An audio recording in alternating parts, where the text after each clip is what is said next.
In 3, 2, 1, go. Oke, selamat sore. Kembali lagi kita sama-sama lagi di Future Leaders.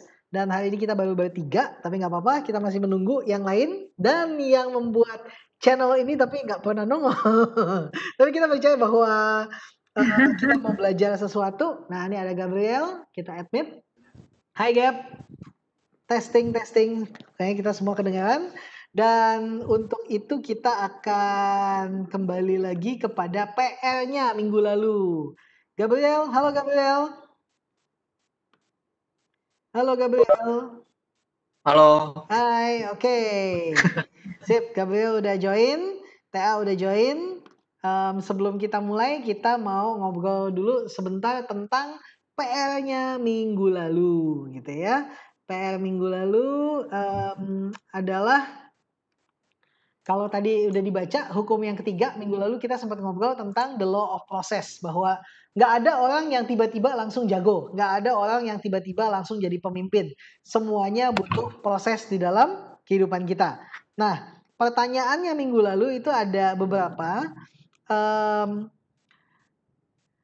Yang paling penting adalah gini, pertanyaannya adalah bahwa apa sih gitu ya? Apa sih yang setelah kita refleksikan dalam hidup kita yang tanda-tanda pertumbuhan apa dalam hidup ini yang membuat kamu merasa bahwa iya ya, dalam setahun ini atau dalam beberapa bulan ini saya sudah lebih bertumbuh sebagai seorang pemimpin. Gitu. Apa sih yang sudah terjadi dalam setahun ini, dalam beberapa bulan ini, di mana kamu merasa bahwa kamu sudah bertumbuh sebagai pemimpin? Silakan. Siapa mau mulai duluan? TA duluan? Boleh. Oke. Jadi udah apa ya? Aku merasa yang bertumbuh dari aku itu. Hai Jill, Bentar. kita say hi dulu ke Jill. Hai Jill, welcome back. Halo. Halo Cil. Halo, senang banget kita bisa ketemu lagi. Oke, yuk kita sambil Jill masih joinin, kita dengar dari TA dulu tentang apa sih dalam beberapa bulan ini yang membuat kamu merasa bahwa kamu sudah lebih bertumbuh sebagai seorang pemimpin. Silakan TA. Apa ya? Aku tuh orangnya itu orang yang tipe orang yang overthinking gitu loh. Jadi kayak ada masalah sedikit itu kayak selalu di kepala tuh selalu dilebih-lebihkan. Aku tuh dulu orangnya kayak gitu. Sekarang juga masih sih. Tapi sekarang udah jauh lebih berkurang dibandingkan dulu. Oke, terus sign yang menurut kamu sekarang ini kamu sudah menjadi pemimpin yang lebih baik adalah karena kamu sudah bisa memilah agar kamu nggak overthinking tentang sesuatu yang mungkin sebenarnya nggak perlu banget gitu, kurang lebih begitu kali ya? Iya, kurang lebih kayak gitu. Oke. Gabriel, mungkin ada yang mau di-share? Ada. Masalah utama aku tuh dari dulu itu kayak decision making. Oke. Dari dulu kayak decision making kayak susah banget gitu. So apalagi kalau kayak satu sisi kayak oke, satu sisi juga oke gitu. Oke. Jadi kalau ada dua hal, dua-duanya oke gitu, jadi agak susah ya. Iya. Seperti kalau misalnya disuruh milih, kita habis ini mau makan pizza atau spaghetti, gitu kan? Gitu. Mungkin kalau dua-duanya suka, kamu agak bingung untuk memilih yang mana. Iya. Oke. Nah terus aku udah mulai bisa buat milih-milih gitu sejak kapan? Kayak awal tahun ini deh. Kira-kira. Apa tuh yang mendorong kamu untuk memilih? Biasanya apa sih pertimbangan kamu dalam memilih sesuatu? Apa tuh? Biasanya apa yang mempunyai efek terbaik buat aku gitu. Di long run-nya gitu, di masa depannya oke gak gitu. Oke. Hai Monica. Hai, maaf ya. Hahaha. Kamu terlambat dan kamu harus bayar. Iya, aduh, maaf ya. Oke, kita sekarang ke Jill dulu deh. Hai Jill, kamu dalam berapa bulan ini mungkin ada nggak hal yang menurut kamu sudah menjadi seorang yang lebih baik gitu ya, untuk menjadi seorang pemimpin yang lebih baik gitu. Ada nggak yang mau di-share?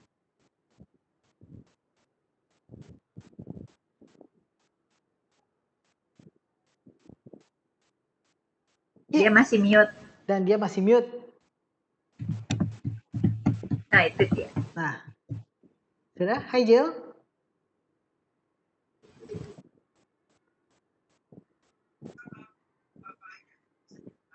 Yes. Dan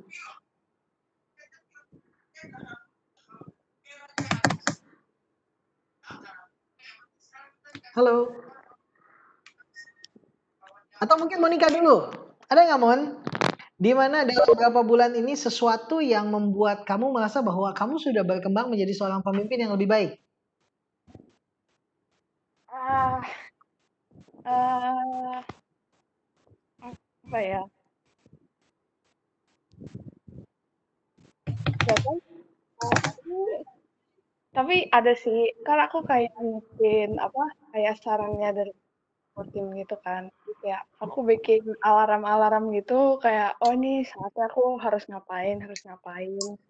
Kayak ada perkembangan gitu. Jadi belajarnya semuanya lebih teratur. Walaupun kadang-kadang kayak masih telat berapa menit gitu. Ya, maksudnya kayak pekerjaannya tuh ya diselesaikan hari ketiga, nggak kayak yang melarnya sampai ya udah besok aja gitu. It's actually a good thing ya kalau misalnya kamu bisa membuat pekerjaan menjadi lebih baik ketika kamu bisa mengatur waktu lebih baik, karena salah satu yang akan kamu perlukan di dalam dunia kepemimpinan adalah bagaimana mengatur timing. Itu akan sangat penting sekali lagi. Oke, thank you Mon. Oke, kembali lagi ke Jill. Jill udah bisa belum Jill?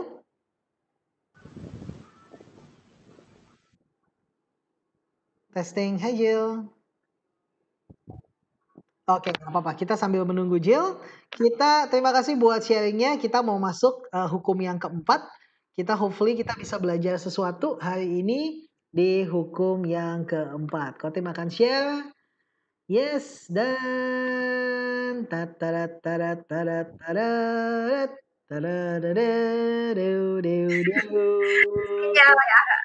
kan pakai lagu tim song, pakai lagu background. Oke, bisa lihat semuanya? Ya. Iya. Ya, oke. Future leaders, dan kita akan langsung aja. Law yang keempat, law of navigation. Kita udah 3 minggu sama-sama. Yang pertama adalah the law of the lead, gitu ya. Hukum tutup. Kita harus menaikkan kapasitas. Kuncinya kan, kata kuncinya law of the lead adalah kita menaikkan kapasitas kita sebagai pemimpin. Oke. Hukum yang kedua adalah law of apa waktu itu? Ayo, ingat nggak? Yang kedua adalah law of influence. Bahwa kepemimpinan adalah tentang pengaruh. Oke. Yang ketiga adalah law of process. Bahwa kepemimpinan itu butuh proses. Nggak bisa hari ini belajar, besok langsung pintar. Nggak. Kita butuh waktu bertahun-tahun untuk membangun diri kita sendiri. Nah, yang keempat adalah the law of navigation. Apa itu the law of navigation? Demikianlah the law of navigation ini. Semua bisa lihat ya? Semua bisa lihat PowerPoint-nya kan? Bisa. Oke. Ya. Kalau gitu kita balik lagi ke PowerPoint-nya. Ini itu apa? Sorry itu Monica minta dimasukkan lagi tadi kepencet ya. Minta dimasukkan lagi. Diizinkan masuk, Gap. Bisa di-kick kan, wah. Bentar. Mana sih? Oke. Nggak otomatis ya? Hah? Bentar ya. Sabar. Monica is waiting. Biarkan saya masuk. Wait. Ini gimana caranya balik ke ininya ya? Stop sharing dulu. Nah, ini dia. Admit. Oke. Kita share konten lagi.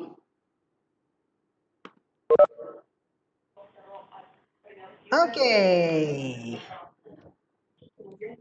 Okay, law of navigation. Anyone can steer the ship, but it takes a leader to chart the course. Okay, semua orang bisa memegang kemudi, tapi pemimpin adalah orang yang bisa menentukan arahnya. Okay. Nah, John Maxwell bercerita tentang chapter ini adalah itu noise banget siapa ya? Oke, nah Maxwell bilang bahwa di chapter ini dia bercerita tentang ada dua ekspedisi ke Kutub Utara. Yang kiri itu namanya Roald Amundsen dan yang kanan itu namanya Robert Scott. Nah, mereka itu sama-sama ke ekspedisinya ke Kutub Selatan, nggak jadi ke Kutub Utara. Jadi mereka ke Kutub Selatan. Kita sama-sama tahu bahwa tidak ada kehidupan di Kutub Selatan, gitu ya. Nah, mereka berusaha untuk berjalan sejauh mungkin di Kutub Selatan tuh kayak apa. Nah, setelah mereka mencoba, gitu ya, dia itu membuat detailnya, planning, bahwa setiap perjalanan itu perlu detail, perlu planning. Oke, dia pelajarin bagaimana orang-orang Eskimo itu menggunakan kereta untuk transportasi. Bisa lihat ya di sini ya, dia pakai kereta dan anjing untuk tarik transportasi. Dia menyediakan supply depo along the way, gitu ya. Jadi setiap dia kan ini mau pergi misalnya 1000 km. Setiap 50 km dia bikin satu gubuk depot, dia taruh makanan. Kenapa demikian? Agar nanti setelah 1000 km kan mereka harus pulang. Betul ya? Kalau mereka pulang mereka butuh makanan. Perginya gampang, pulangnya bisa susah kalau tidak ada makanan. Oke? Nah, jadi dia taruh sedikit-sedikit makanan, dia buat depot-depot kecil sepanjang jalan, gitu ya. Dia juga memperlengkapi timnya dengan peralatan yang terbaik. The worst problem they encountered adalah giginya yang infeksi, gitu ya. Tapi itu nggak ada masalah, itu masih berjalan dengan baik. Nah, sebaliknya si Robert Scott itu dia itu lebih Spartan. Pokoknya ayo kita cepet. Wah, dia udah cepet duluan gitu ya. Pakai kombinasi kuda poni sama transportasi secara mekanik di tahun 1911. Ternyata tidak berjalan dengan baik. Dia paksa orangnya itu untuk berjalan secepat-cepatnya untuk bawa supply-nya sendiri. Gitu ya. Ternyata baju yang mereka gunakan itu mereka tuh bisa menjadi nggak cukup baik dan di tengah jalan mereka terkena frostbite sama snow blindness. Apa itu frostbite? Frostbite itu bagaimana Bu Dokter bisa dijelaskan apa itu frostbite? Sekedar biar mereka tahu, biar anak-anak tahu apa itu frostbite. Itu kayaknya nggak harus Google deh. Frostbite itu kurang lebih gini, sendi-sendi kita, badan kita, kalau terkena radang beku, gitu ya, itu membeku dan busuk akhirnya, gitu ya. Jadi seolah-olah jaringan kita tuh mati. Kalau tangan udah frostbite itu udah nggak bisa diapa-apa, udah mesti dipotong, gitu. Dan ternyata kalau kita itu melihat warna putih salju itu terus-menerus, kita bisa jadi blind, snow blindness, gitu ya. Nah, dia punya depot itu sangat sedikit isinya dan tidak jelas di mana itunya depotnya dan terlalu jauh sampai mereka itu tidak punya lagi makanan dan tidak punya lagi bahan bakar dan dehydration karena tidak punya minum.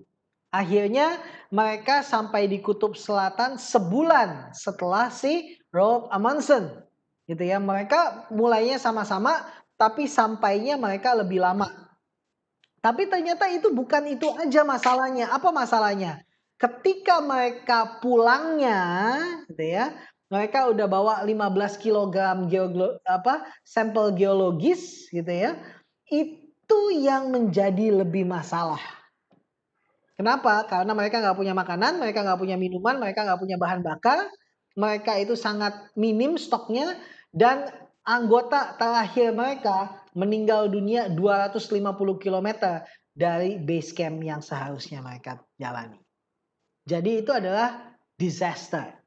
Ternyata seorang pemimpin kalau dia tidak bisa merujuk pada tujuan akhirnya, dia tidak bisa melihat endingnya seperti apa, itu akan mengacaukan segala-galanya. Contoh ya. Kita semua di sini kan sekolah, ya nggak? Betul ya? Yang namanya sekolah itu ada yang namanya tahun akademik.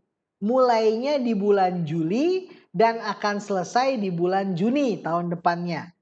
Di tengah-tengahnya nanti ada pelajaran, ada ulangan umum, ada kelas meeting dan sebagainya. Tujuan utamanya adalah naik kelas. Dan itu harus selesai dalam 1 tahun. Nah, ada banyak orang yang tidak, Jonathan is waiting in the lobby. Kotim angkat dia dulu ya.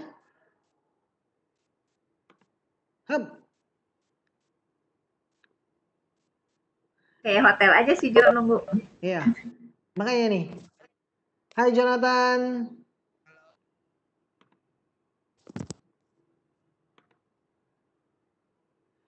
Oke, kembali lagi ke sini. Nah, jadi seperti itu tadi. Kita perlu bisa melihat ujungnya dan apa saja yang kita perlukan untuk bisa sampai ke sana dan kalau perlu sampai balik lagi. Oke? Contoh, kalau kita mau pergi misalnya dari sini ke sekolah masing-masing, dari rumah ke sekolah itu dibutuhkan ongkos Rp20.000 untuk pulang pergi ya. Pergi 10.000, pulang 10.000. Kalau ongkos kita hanya 10.000, artinya kita harus memikirkan bagaimana perginya atau bagaimana pulangnya. Sampai sini ngerti nggak semua? Ngerti ya, gitu ya. Jadi seorang pemimpin membutuhkan apa? Membutuhkan kemampuan untuk navigasi, kemampuan untuk tahu apa yang harus dilakukan, poin-poinnya harus di breakdown menjadi hal-hal yang kecil tadi. Kalau tidak, nanti kita semua akan berakhir seperti si Robert Scott ini, di mana dia tidak bisa meneruskan perjalanannya dan bahkan akhirnya sampai mati semua timnya dia. Oke? Nah, because Scott was unable to live by the law of navigation, he and his companions died by it. Karena dia tidak bisa hidup dengan hukum navigasi ini, dia dan anggota timnya mati semuanya. Oke? Seorang yang mengikuti pemimpin gitu, kita harus mengikuti pemimpin yang bisa memberikan arah dengan baik. Gitu ya. Karena semua orang bisa pegang setirnya. Tapi hanya pemimpin yang baik yang tahu arahnya. Oke? Sama seperti kamu semua bisa pegang setir mobil, tapi belum tentu kamu bisa mencapai tujuan ketika kamu sudah memegang setir mobilnya. Oke? Nah, si John Maxwell bilang bahwa seorang pemimpin yang baik tidak hanya mengontrol arahnya, tapi dia juga bisa mengorganisasi perjalanannya step by stepnya. Punya visi untuk perjalanan ini dan juga bisa membayangkan bagaimana apa yang akan terjadi nanti di depannya.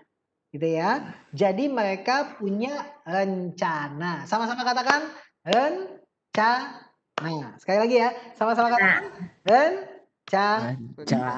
Nah, biasanya kalau Kotim berurusan dengan anak-anak yang masih sekolah, biasanya kita adalah orang-orang yang hidup tanpa rencana, betul nggak?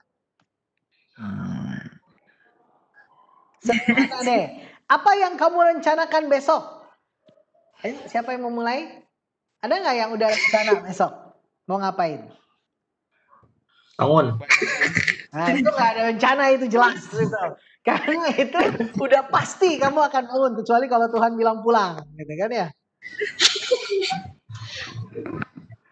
Ayo.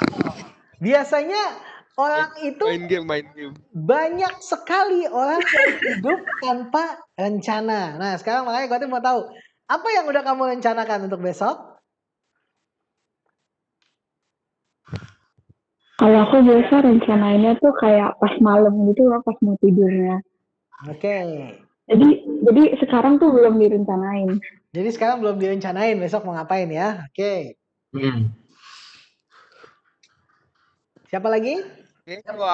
Kalau aku kayak udah keatur sendiri gitu karena udah biasa begini, jadi besok Otomatis. rencananya kayak udah otomatis gitu, udah biasa. Kayak sampai jam-jamnya itu udah itulah kayak ntar aku udah rencanain ntar malam bakal main jam 10:30. Hah? Dan kayaknya besok juga bakal jam 10:30 malam main sama temen juga. Main 10:30 tidurnya jam berapa? 3. Aku tidur dulu. Wow, siklusnya kebalik. Oke, insomnia dia.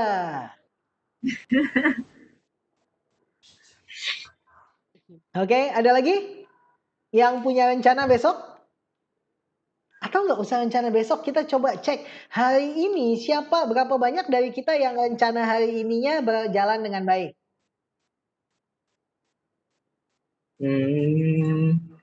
Kemarin kita rencana ini hari ini nih, hari ini kita mau ngapain aja, ternyata tercapai nggak sebenarnya?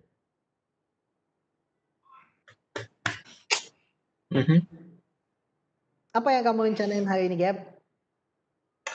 Hari ini, rencananya duduk di depan laptop ngedit doang. Oke, udah terlaksana? Sudah. Oke, kalau yang lain ada yang udah terlaksana rencananya hari ini?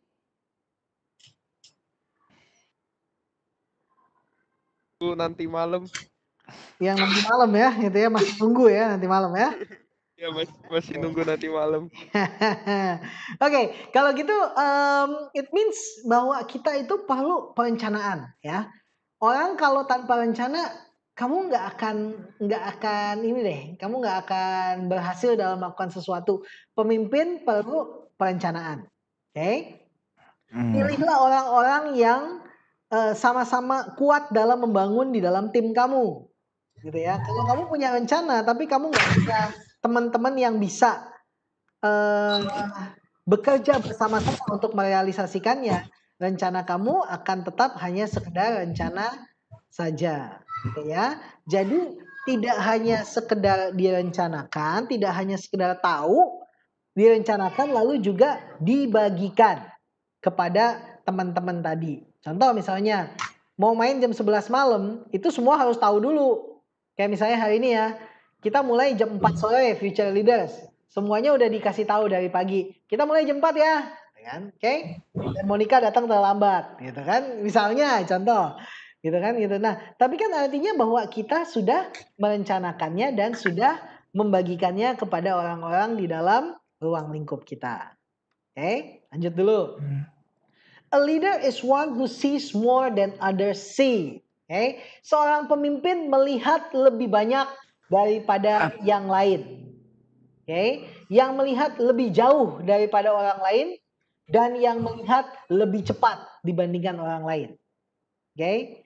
Dibaca sama-sama boleh? 1, 2, 3. A leader is one who sees more than others see. Who sees further than others see, and who sees before others do.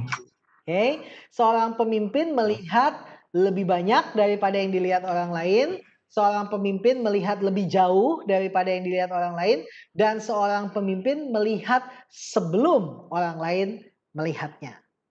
Jadi kadang-kadang kalau ketika kita memimpin, kita akan banyak pertanyaan, terutama dari orang-orang yang tidak bisa melihat, tidak bisa memahami apa yang sedang kita rencanakan atau kita pikirkan. Nah,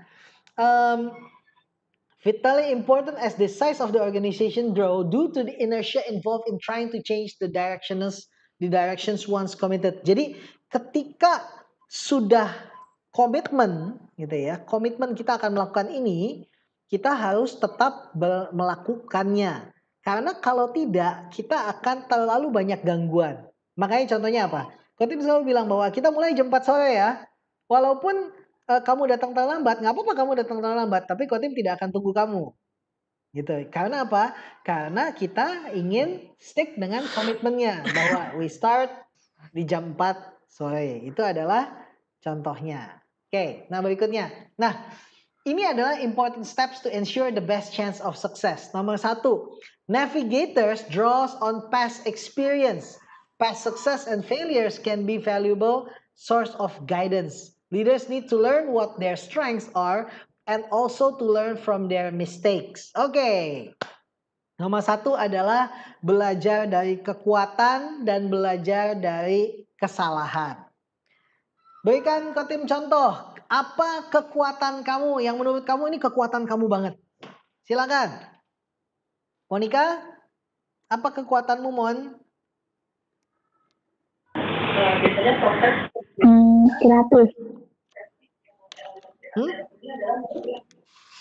kreatif.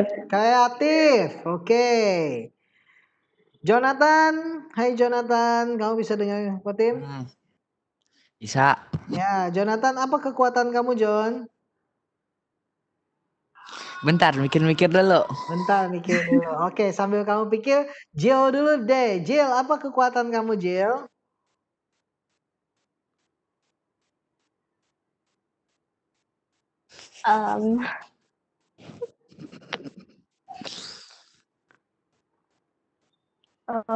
Kreatif maybe. Kreatif, oke. TA apa TA? Berpikir cepat. Hah? Berpikir cepat. Berpikir cepat, gitu ya. Berpikir cepat. Kalau Gabriel apa kekuatannya, Gab?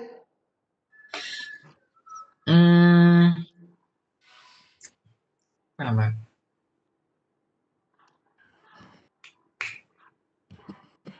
Pemikir keras kali ya? Pemikir keras. Apa bedanya pemikir keras dan pemikir cepat?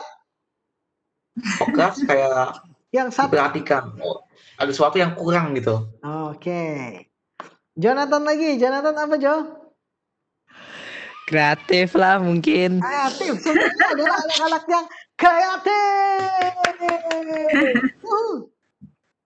Gitu ya. Nah, ternyata ini adalah kekuatan-kekuatan yang kita harus pegang. Gitu ya. Kita harus mengembangkan kekuatan-kekuatan ini. Dan juga belajar dari kesalahan-kesalahan yang ada di masa lalu. Ada nggak kesalahan apa yang kamu selalu ingat dan kamu pikir bahwa next time gue nggak boleh salah lagi kayak gitu? Contoh, silakan. Ya. Waktu kelas 3 saya pernah mencucuri duit mama saya. Oke. Itu luar biasa dan jangan dilakukan lagi ya. Iya, udah enggak. Oke, apa lagi? Yang lain? Nih, gue kasih contoh ya. Ini adalah satu kisah nyata karena kisah kebodohan dan ya pokoknya bodoh banget lah gitu. Jadi beberapa tahun yang lalu Kotim itu pergi ke Pelabuhan Ratu. Intinya Pelabuhan Ratu dan itu kalau nggak salah itu tahun baru atau lebaran lupa lah pokoknya pas itu dan untuk balik ke Jakartanya itu tuh macet banget. Oke. Baliknya tuh macet banget dan untuk lewat jalur normal lewat Cikidang itu tuh kita udah mikir gila nih kalau misalnya dari sini aja udah jam 5 sore sampai Jakarta udah pernah mencoba seperti itu sampai Jakarta itu jam 12 malam. Oke, dan itu kurang lebih kejadian yang sama. Dan mikir bahwa kalau gitu jangan lewat situ. Logikanya adalah kalau dari Pelabuhan Ratu kita ambil jalur yang berbeda, itu kita akan masuk lewat Anyer, masuk Jakarta. Oke. Dan Kotim dengan PD-nya untuk memutuskan, yes, kita lewat sini. Ternyata apa yang kita tanya sama orang, oh iya Pak, deket Pak, sejam Pak ke sana. Udah sejam kok nggak sampai-sampai, sejam lagi nggak sampai-sampai. akhirnya kita melewatin tempat-tempat yang namanya Malingping dan sebagainya yang kita nggak tahu itu apa, pasar ini pasar itu, jalanan naik turun bukit gitu yang tanpa ada lampu sama sekali. Itu kalau misalnya ada begal gitu ya, matilah udah pokoknya, nggak ada harapan buat selamat kali ya. Sampai akhirnya sampai masuk ke Rangkas Bitung, Anyer, Banten dan sebagainya, sampai Jakarta tahu jam berapa? Jam 3 pagi. Itu 10 jam. Itu udah ngantuk banget, capek banget, dan itu adalah satu hal yang Kotim selalu ingat bahwa I will never do that again. Gitu, karena itu benar-benar stupidnya lah. Itu adalah hal yang kita belajar dari masa lalu sehingga kita tidak mengulanginya lagi di masa yang akan datang. Oke, yang kedua. Navigator listen to what others have to say. Good leaders gather information, advice from many sources. Members of the leadership team, other team members and leaders from outside the organization who can contribute with different perspectives. Seorang pemimpin yang baik, dia mendengarkan orang lain. Oke? Kenapa? Karena kadang-kadang ada begitu banyak ide yang bagus yang ada di kepalanya orang-orang. Termasuk ini semua teman-teman yang ada di forum ini selalu punya ide yang bagus. Cuma kadang-kadang kita tidak bisa mengeluarkan idenya kalau kita tidak ditanya. Oleh karena itu pemimpin tidak hanya tahu kekuatan, tidak hanya belajar dari kesalahan masa lalu, tapi juga mendengarkan kata-kata orang lain. Oke? Yang ketiga, navigators examine the condition before making commitment. Kita cek dulu semuanya, double check. Important to take stock before taking steps that will impact on organization and its people. Recheck, segala sesuatunya perlu recheck. Oke? Kapan terakhir kali kamu lupa bawa sesuatu ke sekolah?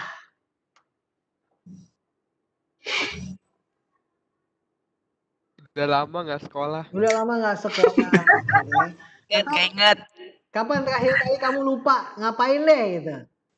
Kelupaan sesuatu tuh biasanya karena kita tidak membiasakan diri kita recheck sesuatu. Oke?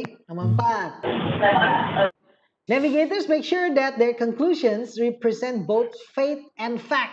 Nah, jadi kita tidak boleh hanya sekedar percaya gitu ya, bahwa oh ya ini pasti bagus gitu. Tapi juga harus ada fact-nya, ada faktanya. Good leadership requires a positive approach, faith that the destination will be reached. Oke?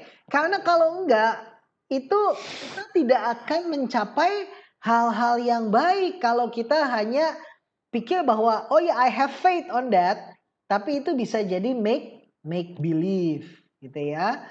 Gitu ya. Jadi kita perlu faith tapi it requires pragmatism. Obstacles and challenges must be assessed realistically. Sometimes it's difficult balancing optimism and realism, intuition and planning, faith and fact. But that's what makes to be effective as a navigating leader. Ya, ingat ya, faith and fact. Contoh, misalnya gini. TA mau jadi apa TA? Misalnya terus TA akan jawab gini, saya mau jadi presiden. Oke, that's a good faith. Tapi let's check the fact. Gitu. Do you really have what it takes untuk menjadi seorang presiden? Saya ingin bisnis saya maju. It's good if you have faith on that. Tapi kita harus ngecek apakah kita berada di track yang benar. Oke? Okay? Misalnya Gabriel bilang, saya mau jadi penyanyi. Oke, that's a good faith. Tapi kita cek, apakah kamu bisa nyanyi, Gab? Kalau kamu nggak bisa nyanyi, percayalah bahwa kamu tidak bisa menjadi seorang penyanyi. Mungkin Jonathan bilang bahwa, oh saya ingin menjadi seorang entertainer, gitu kan? Tapi kamu tidak bisa mengentertain orang, kamu tidak bisa menjadi entertainer. Jadi let's balancing between faith and fact. Ya, kamu harus mengetahui terlebih dahulu dirimu sendiri sebelum bisa membawa mimpi-mimpi itu menjadi nyata. Nextnya. Nah, Maxwell also represents an acrostic. Ini adalah untuk charting the course. Dia bilang plan ahead. Predetermine a course of action. Jadi tentukan dulu mau ngapain. Kembali ya. Rencana. Oke, nomor 1 adalah rencanakan. Untuk mulai besok, rencanakan. Besok mau ngapain. Sabtu mau ngapain. Minggu mau ngapain. Jadi jangan hidup tanpa rencana. Oke. Yang kedua, lay out your goal. Setelah rencana, tentukan besok goalnya harus apa yang harus selesai. Ya kan? Karena kalau enggak, kamu nggak punya rencana, kamu nggak punya goal, kamu nggak akan mencapai apa-apa. Kamu tentukan goalnya apa yang harus selesai. Contoh misalnya, Kotim itu tiap hari itu beberapa hari sekali Kotim akan syuting untuk double dose. Oke, renungan harian. Nah, Kotim udah hitung bahwa renungan harian Kotim itu habis di hari Minggu. Berarti besok Kotim harus sudah syuting. Kalau Kotim harus sudah syuting, Kotim harus sudah punya goalnya bahwa setidaknya Kotim sudah bisa syuting untuk hari Senin, Selasa, dan Rabu. Ya, jadi rencana dan goalnya. Lalu yang ketiga adalah A, adjust your priorities. Tentukan dulu yang mana yang lebih mendesak. Nah, apakah itu lebih mendesak daripada main game online? Oh tentu saja. Kan? Kalau yang sekedar main game online itu yang main jam 11 malam itu boleh ya boleh tidak. Jangan jadikan game online jam 11 malam itu sebagai rencana hidupmu, TA. Oke. Lalu notify key personnel, kasih tahu sama teman-teman yang akan terlibat. Ini loh yang akan saya lakukan. Kamu nggak bisa ganggu saya ya jam segini sampai jam segini karena saya akan melakukan ini. Saya berharap kamu ada di jam segini sampai jam segini agar kita bisa sama-sama melakukan hal itu. Lalu A, allow time for acceptance, gitu ya. Berikan waktu agar mereka itu bisa memahami apa yang kita mau, lalu head into action. Ayo beraksilah. Dan setelah itu expect problems. Jangan lupa bahwa setiap hal yang kita lakukan pasti akan ada problem. Kita pasti akan ketemu dengan masalahnya. Tidak ada kehidupan yang tanpa masalah.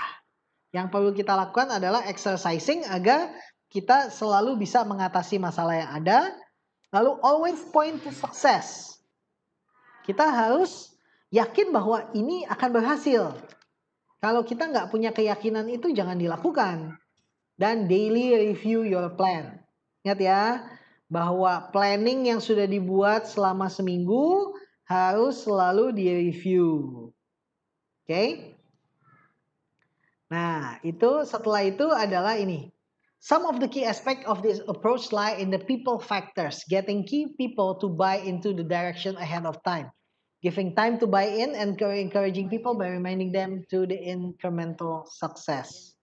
Kita perlu mengobrolkannya dengan orang lain sehingga mereka bisa tahu apa yang kita inginkan. The secret of the law of navigation is preparation. Perencanaan, persiapan. When you prepare well, you convey confidence and trust to the people. Jadi pertanyaannya adalah, are you prepared? Apakah kamu siap? Oke, nah udah sampai situ aja. Nah, jadi PR-nya sampai sini ada dulu pertanyaan nggak sebelum kasih PR nih? Ada pertanyaan? Ada pertanyaan?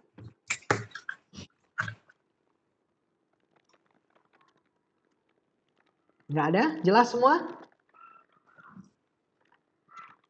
Oke, mudah-mudahan jelas semua ya. Gitu ya. Jelas. Jelas ya.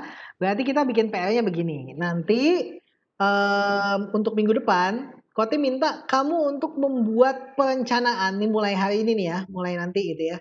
Rencana mulai dari hari ini sampai dengan ketemu Kamis minggu depan. Oke. Buatlah di yang bagus gitu ya, mau di laptop kayak mau ditulis tangan boleh gitu ya. Bikinlah kayak tabel. Apa aja rencana kamu seminggu ke depan ini, gitu. Lalu itu dievaluasi setiap hari. Gitu ya, bahwa yang ini udah kejadian, yang ini udah bisa ternyata, ini belum terlaksana gitu. Jadi nanti kita akan lihat betapa efektif, seberapa efektifnya kamu di dalam membuat perencanaan dan persiapan untuk seminggu ke depan. Tapi kalau misalnya nggak punya rencana gimana? Ya bikinlah rencana. Besok saya mau bikin bolu kukus karena si Kotim suruh kasih rencana, sedangkan saya nggak punya rencana ngapa-ngapain. Cobalah aktivitas sesuatu yang membangun kehidupan. Jadi Kotim berharap bahwa TA nggak membuang waktunya dengan main game online jam 11 malam TA. Gitu ya. Gitu kan. Itu tapi direncanain dengan baik loh. Ada janjian sama temennya kan mainnya berlima. Betul. Mendingan kamu nulis sesuatu kan, menggambar, bikin mainan dari kulit pisang atau apa, bikin bulu kukus gitu kan, itu yang ada hasilnya gitu daripada main game online jam 11 malam. Bapak kan nanti di review. Nanti di review. Oke. Akan memutuskan. Silakan, Cidila ada yang mau ditambahkan?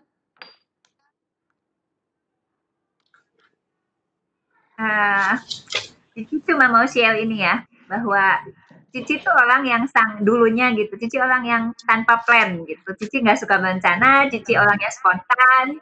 Kalau mau melakukan sesuatu ya lakukan, kalau enggak ya enggak, gimana moodnya gitu. Tapi kenapa kalian belajar ini dari sejak muda gini gitu? Apalagi Jonathan dengan Jill kan masih kelas 8. Naik kelas 8. Nah, ini hal-hal ini mungkin hal kecil gitu. Kalian nggak usah bikin plan yang macam-macam banget gitu. Bukan yang, wah akan kita bikin tulisan apa gitu. Kalau belum bisa nggak apa-apa. Tapi misalnya rencananya kita mau bangun pagi jam 6 misalnya. Untuk apain dulu, mau olahraga untuk makan pagi, atau mau bantu mama, atau apapun gitu. Apapun yang bisa dibikin plan, yang bisa membuat kalian menjadi lebih baik. Itu aja sih. Nggak usah mikir yang ribet-ribet dulu, tapi mulai dari yang kecil. Nanti kalian akan terbiasa. Oke. Ada lagi?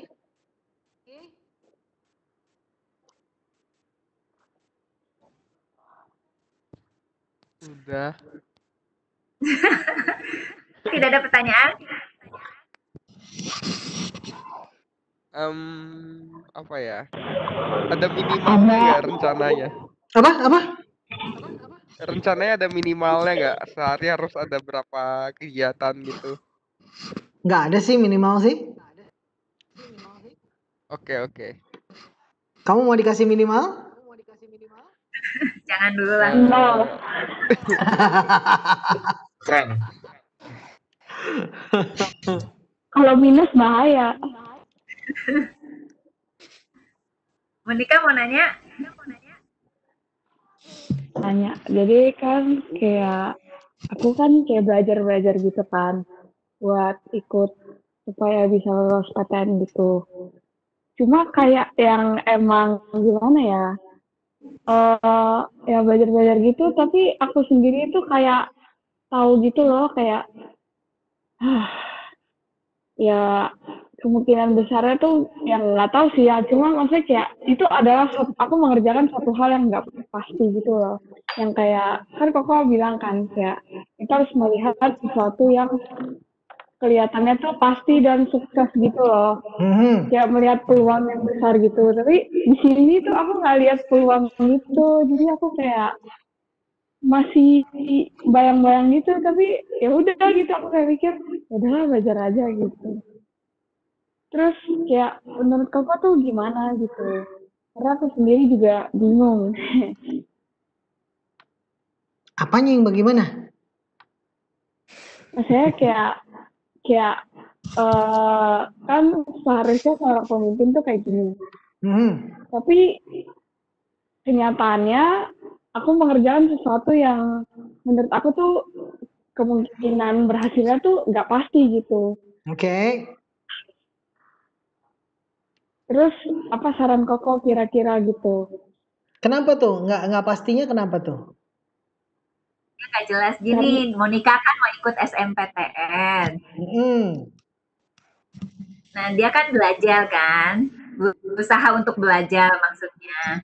Tapi dia merasa peluangnya tuh sebetulnya kecil gitu, bahkan hampir nggak ada gitu.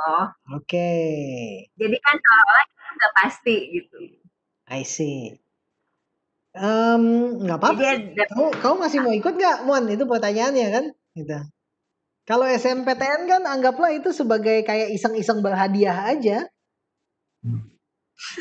Bener dong, kan gini. Contohnya gini ya, Mon ya.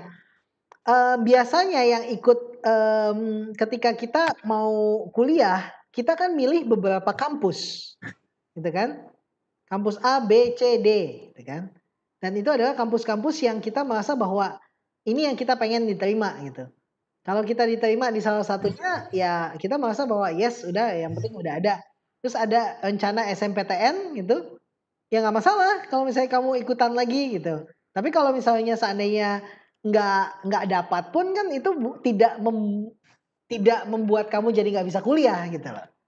Jadi kalau Kotim akan bilang bahwa ya sudah nggak apa-apa ikut aja.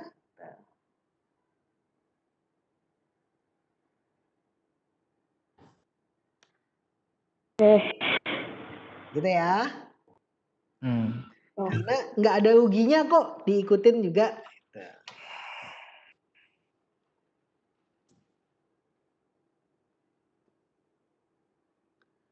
Ada lagi pertanyaan?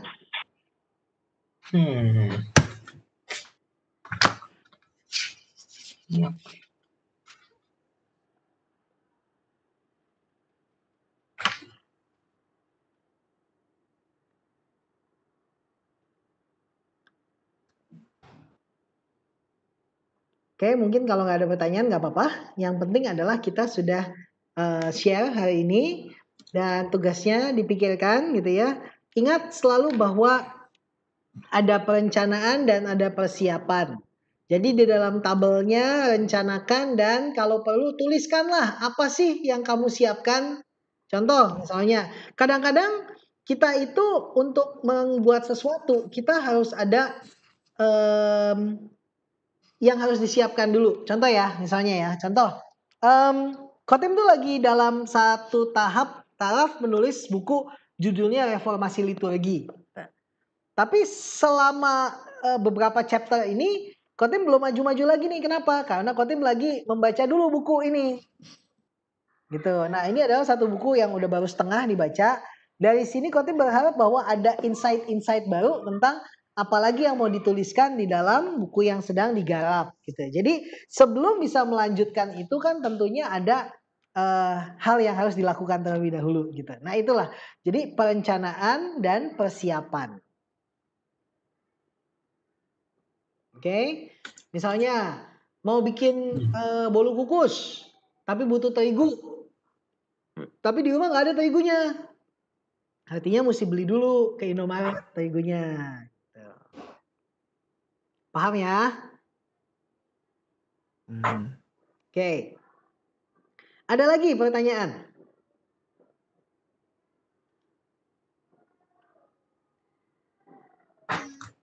Kalau nggak ada, kita wrap up dulu hari ini. Kita minta tolong Cidila untuk pimpin tutup dalam doa ya.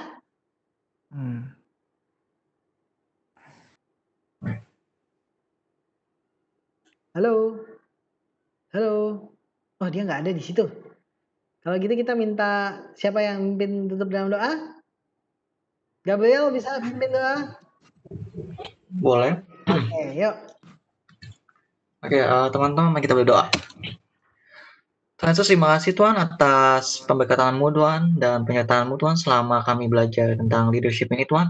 Tuhan, hari ini kita belajar tentang the law of navigation. Tuhan, kami mohon Tuhan agar kami dapat mempersiapkan diri kita Tuhan lebih baik. Kita bisa mengembangkan perencanaan kami Tuhan dan mengetahui kondisi kita Tuhan. Walau badai begitu kencang Tuhan, tapi kita harus tetap teguh Dalam Tuhan Yesus kami berdoa. Amin. Amin. Oke, terima kasih teman-teman semuanya yang udah bergabung pada sore hari ini.